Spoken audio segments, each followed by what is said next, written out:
Loreto, Prague is one of the most famous of the Marian sites in the Czech Republic. It is a stunning replica of the Holy House of Loreto, Italy.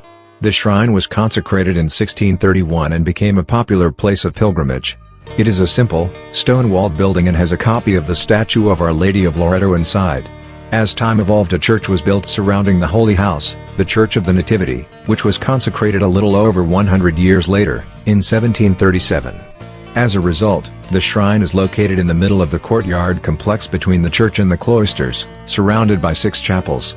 The Chapel of St. Anne, with a side altar of St. Lawrence, the Chapel of St. Francis Seraphinos with a magnificent painting of the Stigmata of St. Francis, the Chapel of the Holy Family, also called the Chapel of St. Joseph, the Chapel of the Holy Rood, the Chapel of St. Anthony of Padua and the Chapel of Our Lady of Sorrows.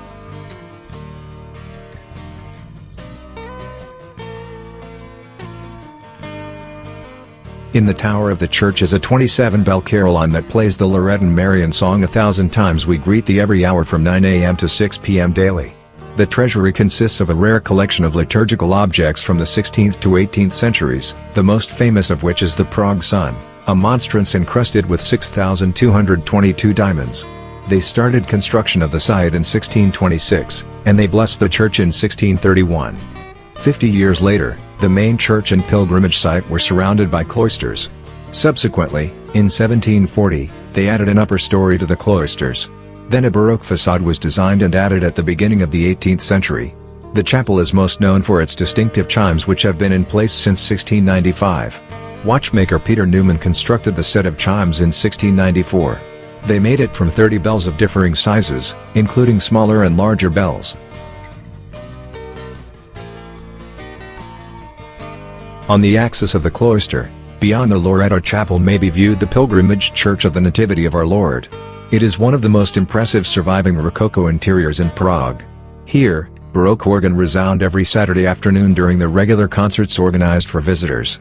The music indeed accompanies those who come to Loreto throughout their whole visit. Every hour, the entire building comes alive with the tunes of a Czech Marian hymn Tizikrat Pozdravím tebe Hail Mary 1,000 times produced by the carillon mechanism. And during feasts, the local organists play, on the carillon keyboard, the spiritual music compositions. At the end of the tour, the visitors come to the treasury, where the considerable part of the famous Loreto treasure is exhibited. Beside the St. Vitus Cathedral treasure, it is the most valuable ecclesiastical treasure in the Czech Republic. It is dominated by the diamond monstrance, also known as the Prague Sun, created at the end of the 17th century in Vienna with the use of unbelievable 6,222 diamonds. Since the foundation of Loreto, the Capuchin brothers, whose convent with the Church of the Holy Angel Virgin is situated in the neighborhood, have taken care of Loreto Sanctuary and of the pilgrims.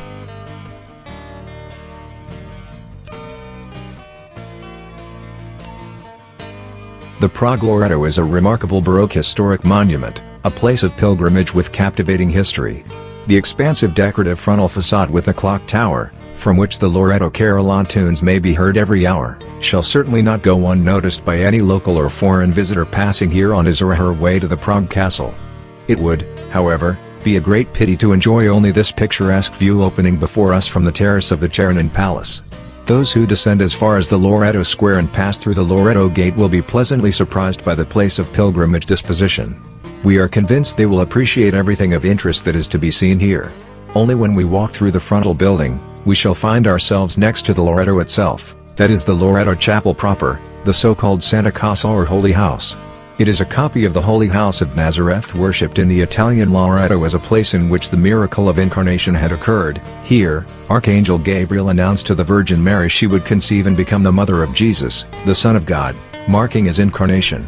Lavishly decorated with reliefs on the outside after the Italian prototypes, is a spiritual center of the entire place of pilgrimage. Standing freely in the courtyard area, it is surrounded by a storied cloister with corner chapels.